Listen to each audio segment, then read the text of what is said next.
Do you think you can sight sing? Let's find out. We are learning how to read sheet music this July. Now we're gonna put to the test what you've learned so far to see if you can sight sing this. I'm going to walk you through what I would do if I was going to sight sing this. And this is a song you know, so use your ears and can you tell me what song this is? If anything I'm saying doesn't make sense to you, you're gonna wanna go back to my Learn to Read Sheet Music series and watch the other videos. First thing I want to identify is my time and my key signature. Come up here next to my treble clef and my bass clef. I see no sharps or flats, so I know that we are in the key of C major. I also need to know how to count this piece of music, so I'm going to look for the time signature, which is this 3/4 here next to the treble and bass clef. 3/4 means that we get 3 quarter note beats in every measure. Sounds like this.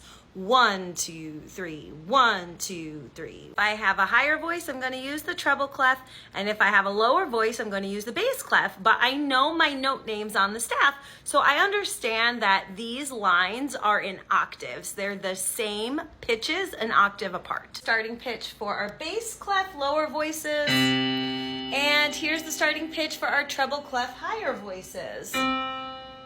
First thing I'm going to do is look through this entire piece of music, and I'm going to identify where I see the notes jumping around and then where I see the notes moving only by step. Look here at the first 3 bars. We see that we have a large jump from the first note to the second note, and then a large jump from the second note back to the third note, but the third note is the same as the first note, so that's good information for me. I'm starting someplace, I'm jumping away, and then I'm coming back home. I see that I have a tie here in between this 3rd and 4th measure, which means this quarter note and this dotted half note are bound together, making these C's here worth 4 beats. Look further down the measure and I see that these notes are moving up by step, just like the scale.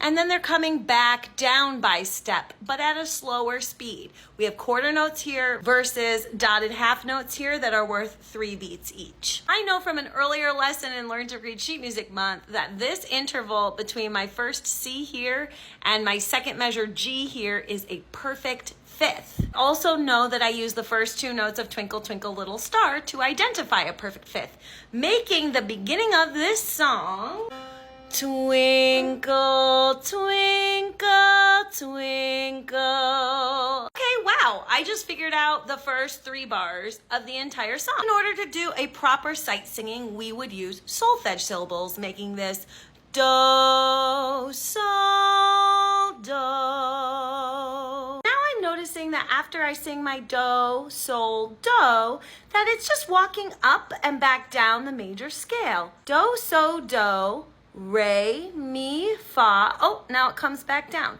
Mi, re. Can we put pitches to that now that we have an understanding of the direction that the notes are going in? If you want to try it on your own before I give you the answer, pause and do that now. If you're ready to sing along with me, here we go.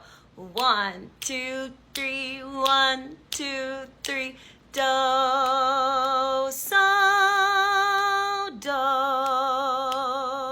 re, mi, fa, mi, re. How'd you do? Were you able to figure it out? Even if you weren't, did the concept make sense to you? Do you understand how I used the pattern of the notes to understand and hear the pitches without them being played for me? That's what sight singing truly is. It's developing relative pitch, knowing that these perfect 5ths at the beginning sound like Twinkle Twinkle Little Star, and knowing that this stepwise motion at the end sounds just like the major scale. It's not magic, it's just really solid ear training. And did you hear what song it is? If you know what song it is, go ahead and drop it in the comments. If you really liked sight singing, a popular song that you already know, let me know. I'm happy to create more videos like this. My name is Terry, your resident harmony nerd. Smash that like button, give me a follow, and I'll see you soon.